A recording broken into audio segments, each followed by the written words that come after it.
Road ಚಿತ್ರ ಬದಲು ಮಾಡ್ಬಿಟ್ಟವ್ರಲ್ಲಪ್ಪ, ಅನ್ನೀವನ್ roads, patch work, heavy ಚಿತ್ರಾನ್ನ ಕೆಲಸ ಮಾಡ್ತಾರೆ. ನಾನೇನು ಅವ್ರಿಗೆ ಹಿಡ್ಕೊತ ಇಲ್ಲ ಆಫ್ಕೋರ್ಸ್, ಬಟ್ ಇದು ಏನಂತಾರೆ, ಪ್ಯಾಚ್ ವರ್ಕ್ ಎಲ್ಲ ತುಂಬ ಕಾಮನ್ನು ದೊಡ್ಡ ದೊಡ್ಡ ರೋಡ್ಸಲ್ಲಿ, ಯಾಕಂದರೆ ಫುಲ್ ಟಾರ್ ಹಾಕೋಕ್ಕಾಗಲ್ಲ ಅಲ್ವಾ, ಸೊ ಮಾಡೇ ಮಾಡ್ತಾರೆ. ಒಂದೊಳ್ಳೆ ಲಡಾಖ್ ಸೀರೀಸ್ ಮಾಡ್ಬೇಕಂತ ಆಸೆ ಇದೆ, ನೋಡೋಣ ಮಾಡ್ತೀನೋ ಇಲ್ಲ ಬರೀ ಮಾತಾಡ್ತಿದ್ದೋ.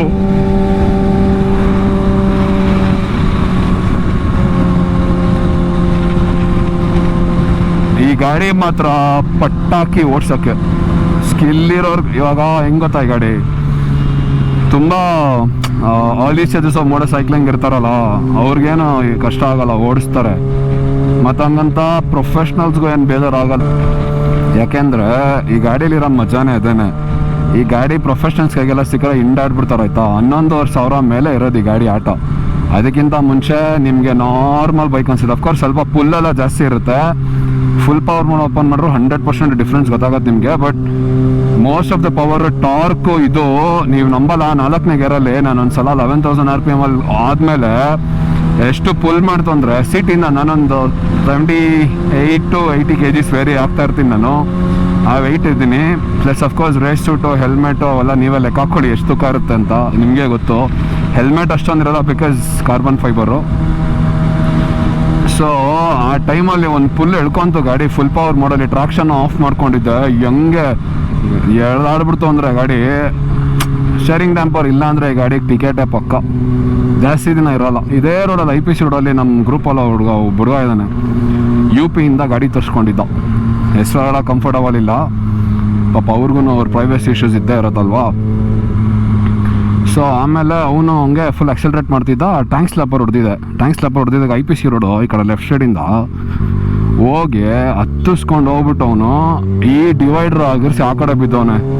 ಅವನ ಟೈಮ್ ಎಷ್ಟು ಚೆನ್ನಾಗಿತ್ತು ಅಂದರೆ ಏನೂ ಆಗಿಲ್ಲ, ಪುಣ್ಯ.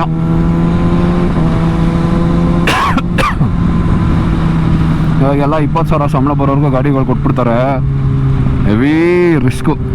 ನಾನೇನಂಗಂತ ಎಲ್ಲರೂ ತೊಗೋಬಾರ್ದು ಅಂತ ಹೇಳ್ತಿಲ್ಲ, ಬಟ್ ಯಾರು ಸ್ವಲ್ಪ ಸೆನ್ಸಿಬಲ್ ಆಗಿರ್ಬೇಕಾಗುತ್ತೆ. ಎಕ್ಸ್ಪೆನ್ಸಿವ್ ಬೈಕ್ಸು, ಮತ್ತು ಒಂದು ಮಿಸ್ಟೇಕ್ ಮಾಡಿದ್ರು it can spare your life. Riding gears ಹಾಕ್ಕೊಳ್ಳಲ್ಲ, ಹಂಗೆ ಹೊಡಿತಾರೆ. ಎಷ್ಟು ಭಯ ಆಗುತ್ತೆ ಅಂದರೆ ನೋಡಿದ್ರೆ ಇವಾಗೂ ಬೆಳಿಗ್ಗೆ ಬರ್ತಿದ್ದೆ, ಯಾರೋ ಒಬ್ಬ ಕಾರವನು ಈ ಚಿಕ್ಕ ಹುಡುಗರು ಆಟ ಆಡಿಸ್ತವ್ರೆ.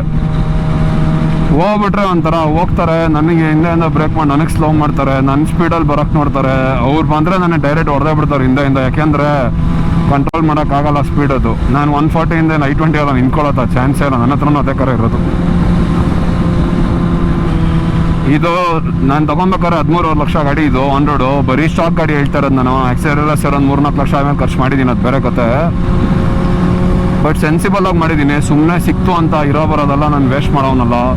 ಯೋಚನೆ ಮಾಡ್ತೀನಿ ಸಿಕ್ಕಾಪಟ್ಟೆ, ನಾನೇನೋ ಖರ್ಚು ಮಾಡೋಕ್ಕಿಂತ ಮುಂಚೆ ಖರ್ಚು ಮಾಡೋಕ್ಕೆ ಯೋಚನೆ ಮಾಡಲ್ಲ. ರೈಟ್ ಥಿಂಗ್ಸು ಏನು ಇಂಪಾರ್ಟೆಂಟು ಅವೆಲ್ಲ ಹಾಕ್ಕೊತೀನಿ ಗಾಡಿಗೆ ಅಷ್ಟೇ. ಸುಮ್ಮನೆ ಟೈಮ್ ಪಾಸ್ ಎಲ್ಲ ಮಾಡೋಕ್ಕೋಗಲ್ಲ. ಇಂಡಿಯನ್ ಕಂಡೀಷನ್ಸ್ಗೆ ಎಷ್ಟಾಗುತ್ತೆ ಅಷ್ಟು ಮಾತ್ರ ಹಾಕೋದು ನಾನು. ಅದಾದಮೇಲೆ ಇದು 2 ಲಕ್ಷ ಏನೋ 2 ಲಕ್ಷನೋ 3 ಲಕ್ಷನೋ ಕಮ್ಮಿ ಇತ್ತು ಅಷ್ಟೇ ZX ಚೆನ್ನಾರ್ಗೆ. ಇದು 13.5 15.5 ಇತ್ತು ಅಷ್ಟೇ ಗಾಡಿ. ಸೊ ಅದಾದಮೇಲೆ ನಂತರ ಡಿಸೈಡ್ ಮಾಡಿಕೊಂಡೆ, ನೋಡಿದೆ ZX ಚೆನ್ನಾರಲ್ಲ ಸ್ವಲ್ಪ ಲೀಟ್ರ್ ಕ್ಲಾಸ್ ಇಂಟಿಮಿಡೇಟಿಂಗು, ಆಮೇಲೆ power divider show 200 horse power ಎಲ್ಲ ಬೇಕಾ ನಮ್ಮ ಇಂಡಿಯನ್ ರೋಡ್ಸ್ಗೆ. ಓಡಿಸಿಲ್ಲ ಅಂತಲ್ಲ ನಾನು ಆ ಗಾಡಿಗಳೆಲ್ಲ. ಆಮೇಲೆ ಇನ್ನೊಂದು ಸ್ವಲ್ಪ ಸ್ವಾರ್ಥ ಇದೆ ನನ್ನದು. ಒಂದು ಹನಿಕೋಮ್ ಡಿಸೈನ್ ತುಂಬ ಜನಕ್ಕೆ ಇಷ್ಟ ಆಯಿತು, ಬಟ್ ನನಗೆ ಕನೆಕ್ಟ್ ಆಗಿಲ್ಲ ZX ಚೆನ್ನಾರ್ದು. ಇದು 6R ಇದೆ ಗೊತ್ತಾ, ಇದು ಲಿಮಿಟೆಡು, ಪಕ್ಕ ವಾಪಸ್ ಬರಲ್ಲ. ಬಂದರೂ ಇನ್ನೊಂದು 200 ಗಾಡಿ ಬರುತ್ತಾ, ಅದಕ್ಕಿಂತ ಆಮೇಲೆ ಸೇಲ್ ಮಾಡೋಕ್ಕಾಗಲ್ಲ. ಇವಾಗ ಎಲ್ಲರೂ 6R ಬೇಕು ಅಂತಾರೆ. ಶೋರೂಮಲ್ಲಿ ಒದ್ದಾಡ್ಬಿಟ್ಟವ್ರೆ. ಒಂದು ಓಪನ್ ಮಾಡೋಣ ತಡೀರಿ ನಿಮಗೋಸ್ಕರ.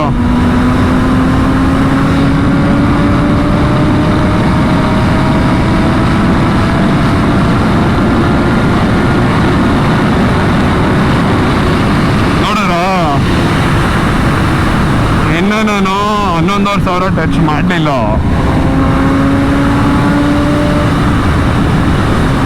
ಹೆಂಗೆ ಇಟ್ಟಾಡ್ತು ನೋಡಿದ್ರ ಗಾಡಿ. ಇದೆ ಬೆಸ್ಟ್ ಪಾರ್ಟ್ ಗಾಡಿದು. ಸೊ ಆಮೇಲೆ ಏನು ಗುರು ಅಷ್ಟೆಲ್ಲ ಕಮ್ಮಿಗೆ ತೊಗೊಬೇಕು ಅಂದ್ಬಿಟ್ಟು ನಕ್ಕ ಲಿಮಿಟೆಡ್ ಆಗಿ ಇರಲಿ ಗಾಡಿ ಅಂದ್ಬಿಟ್ಟು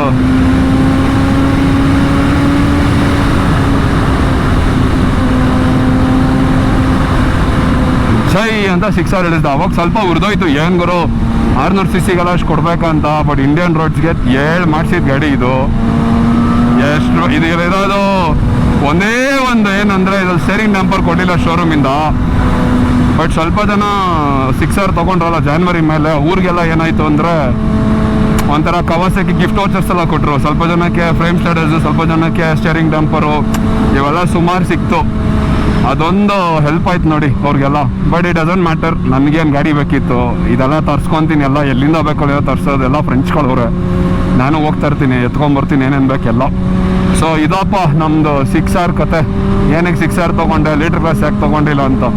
ಪಟಾಕಿ ಮಾತ್ರ ಗಾಡಿ ಇದು ಡೇಟೋನಾಗಿಂತ ಚೆನ್ನಾಗಿದೆ. ಡೇಟೋನ ಸ್ವಲ್ಪ ಇನ್ನೂ ಗ್ರಿಪ್ಪು ಓಡ್ಸೋಕ್ಕೆ ಮಸ್ತ್ ಮಜಾ, ಅದು ಇನ್ನೂ ಶಾರ್ಪ್ ಇದೆ ಹ್ಯಾಂಡ್ಲಿಂಗ್ ಗಾಡಿ.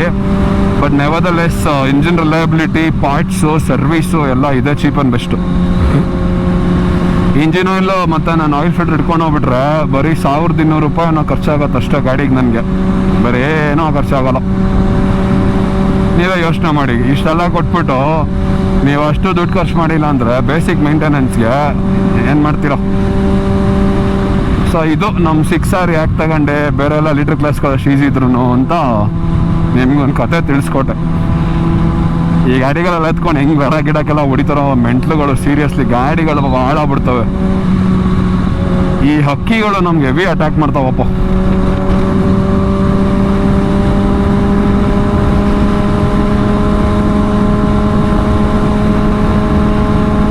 ಆರೂವರೆ, ಬಟ್ 8 ಗಂಟೆ ಇದ್ದಂಗೆ ಐತೆ.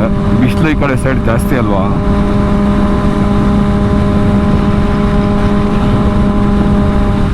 ಇನ್ನೊಂದು ಪ್ರಾಬ್ಲಮ್ ಏನಂದರೆ ಈ ರೋಡಲ್ಲಿ ನನ್ನ ಮಗಂದು ಹೆವಿ ಕ್ರಾಸಿಂಗ್ ಅಂದರೆ ನೋಡ್ಬಿಟ್ಟು ನುಗ್ತಾರೆ, ರಪ್ಪ ಅಂತ ನುಗ್ಬಿಡ್ತಾರೆ. ಬೋರ್ ಆಗ್ಬಿಡುತ್ತೆ ಸ್ಟ್ರೇಟ್ ರೋಡು. ಬಟ್ ಟೈರ್ ಸ್ವಲ್ಪ ಬರ್ನ್ ಆಗಲಿ ಅಂತ ಬಂದಿದ್ದೀನಿ ಅಷ್ಟೇ, ಇಲ್ಲಾಂದರೆ ಬರ್ತಾ ಇರಲಿಲ್ಲ. ಆಮೇಲೆ ಈ ಗಾಡಿಗಳೆಲ್ಲ ಜಾಸ್ತಿ ಬ್ರೇಕ್ ಹಿಡಿಬಾರ್ದು, ಎತ್ತಿಸ್ಬಿಡುತ್ತೆ ಸಡನ್ನಾಗೆಲ್ಲ. ಬ್ರೇಕ್ ಹಿಡಿಯೋಕೋದ್ರೆ ಆದಷ್ಟು ಥ್ರಾಟ್ಲಲ್ಲೇ ಕಂಟ್ರೋಲ್ ಮಾಡ್ತಾ ಇರಬೇಕು. ತಿಳಿಸ್ಕೊಡ್ತೀನಿ ಹೋಗ್ತಾ. ನಾನು ಹಿಂದೆ ವ್ಲಾಗ್ಸಲ್ಲಿ ನೋಡಿ, ನೀವು ಇಂಗ್ಲೀಷಲ್ಲೂ ನೋಡಿದ್ರೆ ನಿಮಗೂ ಸ್ವಲ್ಪ ನಿಮ್ಮ ಕಮ್ಯುನಿಕೇಷನ್ ಎಲ್ಲ ಇಂಪ್ರೂವ್ ಆಗುತ್ತೆ. ಎಲ್ಲರೂ ಅನ್ಕೊತಾರೆ ಏನು ರಿಪೀಟ್ ಹೊಡಿತಾನೆ ಇಂಗ್ಲೀಷಲ್ಲಿ ಮಾತಾಡ್ತಾನೆ ಅಂತ. ನನ್ನಷ್ಟು ಕನ್ನಡ ಅಭಿಮಾನಿ ಇರೋರು ಪಾಸಿಬ್ಲಿ ತುಂಬ ಕಮ್ಮಿನೇ. ನನ್ನ ಕನ್ನಡದ ಮೇಲೆ ಅಭಿಮಾನ ತುಂಬಾ ಜಾಸ್ತಿ. ಎಲ್ಲಿದ್ದರೂ ನಾನು ಆಚೆ ಇದ್ದಾಗೆಲ್ಲ ಕೂಡ ಕನ್ನಡದಲ್ಲೇ ಮಾತಾಡ್ತಿದ್ದು. ಬಟ್ ಕಾಂಟೆಂಟ್ ವೈಸ್ ಎಲ್ಲರಿಗೂ ಜಾಸ್ತಿ ರೀಚ್ ಆಗುತ್ತೆ ಅನ್ನೋ ಒಂದೊಂದು ಕಾರಣಕ್ಕೋಸ್ಕರ ನಾನು ಇಂಗ್ಲೀಷಲ್ಲಿ ಮಾಡ್ತಿದ್ದೆ. ಅದಲ್ಲದೆ ನಾನೇನೆಲ್ಲ ಬೇಡದಿರೋ ವ್ಲಾಗ್ಸ್ ಎಲ್ಲ ಏನೂ ಆಗ್ತಾ ಇರೋದಿಲ್ಲ. ಕ್ಲಿಕ್ ಬೈಟ್ ಇಲ್ದಿರೋದು, ಎಷ್ಟೊತ್ತು ಮಾಡೋದು ಪಿಕ್ಕಿಂಗ್ ಅಪ್ ಗರ್ಲು ಅದು ಇದು ಅಂದ್ಕೊಳಲ್ಲ. ಸಿಕ್ಕಾಬಿಡೆ ಈಸಿ ಥರ ಗಾಡಿ ಇದ್ದರೆ. ಬಟ್ ಆನೆಸ್ಟಾಗಿ ಕಷ್ಟಪಟ್ಟು ಮೇಲೆ ಬರೋಣ ಅನ್ನೋದೇ ಒಂದು ಆಸೆ. ಬಿಕಾಸ್ ಅದೇ ಥರನೇ ನನ್ನ ಕರಿಯರಲ್ಲೂ ಹಂಗೆ ಬಂದಿರೋದು. ಯಾರ ಹತ್ರನೂ ಏನೂ ಸಹಾಯ ತೊಗೊಂಡಿಲ್ಲ. ಎಷ್ಟು ಸಹಾಯ ತೊಗೊಂಡಿದ್ದೀನಿ, ಹೆಲ್ಪ್ ಮಾಡಿದಾರೆ ಇಲ್ಲ ಅಂತ ಹೇಳ್ಬಾರ್ದು. ಬಟ್ ರೈಟ್ ವೇನಲ್ಲಿ ಬರಬೇಕು ಅನ್ನೋದು ತುಂಬ ಇದೆ ಮೈಂಡಲ್ಲಿ. ಇಷ್ಟಪಟ್ಟೆ ಮೇಲೆ ಬರೋಣ. ಗೊತ್ತು ಟೈಮ್ ಆಗುತ್ತೆ, ಬಟ್ ಇಟ್ಸ್ ಓಕೆ, ಆಗಲಿ. ಸಪೋರ್ಟ್ ಮಾಡ್ತಾರೆ ಎಲ್ಲರೂ ಕರೆಕ್ಟಾಗಿರೋ ಕಾಂಟೆಂಟ್ ಕೊಟ್ಟರೆ. ಅದಲ್ಲದೆ ಪ್ಯಾಷನ್ಗೋಸ್ಕರ ಮಾಡ್ತಾರದು, ದುಡ್ಡುಗೋಸ್ಕರ ಎಲ್ಲ ಮಾಡ್ತಲ್ಲ ಯೂಟ್ಯೂಬ್. ನಾನು ಎಡಿಟಿಂಗಲ್ಲಿ ತುಂಬ ಮಜಾ. ನನಗೆ ಆ್ಯಕ್ಚುಲಿ ಕೆಲವೊಬ್ರಿಗೆ ಎಡಿಟಿಂಗ್ ಇಷ್ಟ ಆಗೋಲ್ಲ ಅಲ್ವಾ. ನನಗೆ ಪೋಸ್ಟ್ ಪ್ರೊಡಕ್ಷನ್ನೇ ತುಂಬ ಇಷ್ಟ ಆಗೋದು. ಎಡಿಟಿಂಗು ತುಂಬ ಫ್ಯಾನ್ಸಿಯಾಗೆಲ್ಲ ಮಾಡಲ್ಲ, ರಾ ಫುಟೇಜೇ ಇಡ್ತೀನಿ ಆದಷ್ಟು ನಾನು.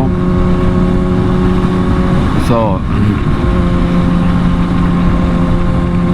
ನೋಡೋಣ, ನಮ್ಮ ಹುಡುಗರಿಗೋಸ್ಕರ ಅಲ್ಲ ಕನ್ನಡದವ್ರಿಗೋಸ್ಕರ ಮಾಡೋಣ. ಸಡನ್ನಾಗೆಲ್ಲ ರೊಚ್ಗೆದ್ಬಿಟ್ಟವ್ರೆ. ನಾನು ರೊಚ್ಗೆದ್ದಿದ್ದೀನಿ. KGF ನೋಡಿ, ಅದ್ರ ಬೇರೆ ಕಥೆ. ಬಟ್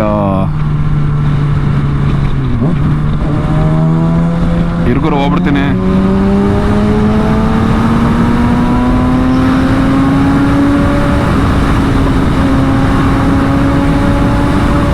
ನೋಡ್ಗುರು ಟ್ರಾಫಿಕ್ಕು ಸೈಕು ಹುಚ್ಚಿಡಿತಾ ಇದೆ. ಟ್ರಾಫಿಕ್ ನೋಡ್ತಾ ಇದ್ರೆ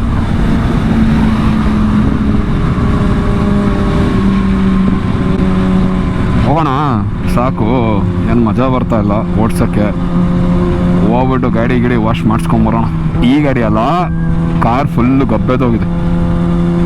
ನಾನೇ ಮನೆ ಹತ್ರ ವಾಶ್ ಮಾಡ್ಕೊಂಡಿದ್ದೆ, ಬಟ್ ಇಂಟೀರಿಯರ್ ಕ್ಲೀನ್ ಮಾಡಿಲ್ಲ. ಅದೊಂದು ಮಾಡ್ಕೊಂಬರ್ತೀನಿ ಹೋಗ್ಬಿಟ್ಟು ನೋಡೋಣ. ಹಿಂದೆ ಬ್ರೇಕನ್ನು ಜಾಸ್ತಿ ಹಿಡಿಬಾರ್ದು ಈ ಗಾಡಿಯಲ್ಲಿ, ಟಪ್ ಅಂತ ತಾಕ್ಬಿಡುತ್ತೆ. ನೋಡಿ ನಮ್ಮ ಸೂರ್ಯ ಅವ್ರನ್ನ ತೋರಿಸ್ತೀವಿ. ನಮ್ಮ ಸೂರ್ಯ ಅವರು ನೋಡಿ, ಸೂರ್ಯ ವಾಪಸ್ ಒಬ್ಬರು ನಿಲ್ಲಿಸ್ತೀನಿ.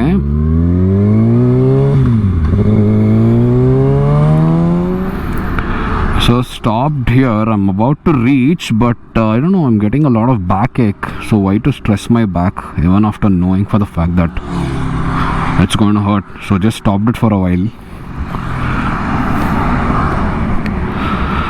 So ಸ್ವಲ್ಪ ವೈಸರ್ ಓಪನ್ ಮಾಡಿಕೊಂಡು, I did not push so much, but let's see how much tire wear ಆಗಿದೆ. So like I said, this was the Carbonado bag that I was talking about. So pretty sturdy, man. And I've kept my new iPhone which is worth 1.5 lakhs, so for obvious reasons it has to be bloody good, right? Tumba lean madilla, I've done very less. Front, let's see how they wear. Yes, front ಅಷ್ಟೇ ಕಾರ್ನರ್ಗೆಲ್ಲ ಬರ್ಬೇಕಾ time ಬೇಕಿನ್ನು. So those are the scenes. So with that, I'll try to end the vlog here, folks. So we'll catch another vlog, another content, another travel story. See you around. Sigana matte. Bye.